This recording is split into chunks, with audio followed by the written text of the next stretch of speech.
पुणी थे सुस्वागत चैनल को समस्त को आज गोटे आलू उपरे मु देखी आइटम आलू आम तो जाचे कि परिबा थाउ कि न थाउ आलू आम घरे प्राय रही थाए माने आलू बिना आम जमी माने कौन कि रोषे करना प्राय प्रत्येक घरे आलू निश्चय थाए। आज देखूँ आलू उपरे मु गोटे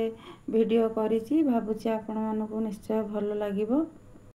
आमे तो जानीचे बेसन रे आमे आलू को माने छाणी थाउ आलू चिप्स करी थाउ आलू पकुड़ी करी थाउ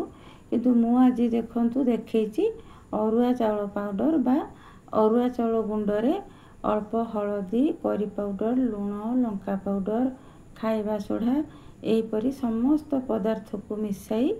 आलू को बुड़े बुड़े की सेथिरे से पेस्ट रे आपण एमती छाणीबे देखिबे केते स्वादिष्ट माने हेबो। माने बेसन रे तो आम समस्ते खाइचे अरुआ चाउल रे मध्य कई करती ता सहित कॉफी ता सहित पियाज पुणी रसुण आउ कंचा लंका रसुण आउ कंचा लंका को आपण कौन करेंगे ना तेल रे टिके छाणी नेबे आउ रसुण कंचा लंका पियाज सहित खाइबे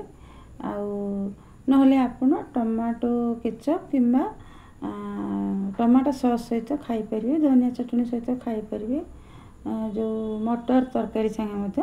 खाई परिबे। वीडियो टी केमती लागला कहिबे।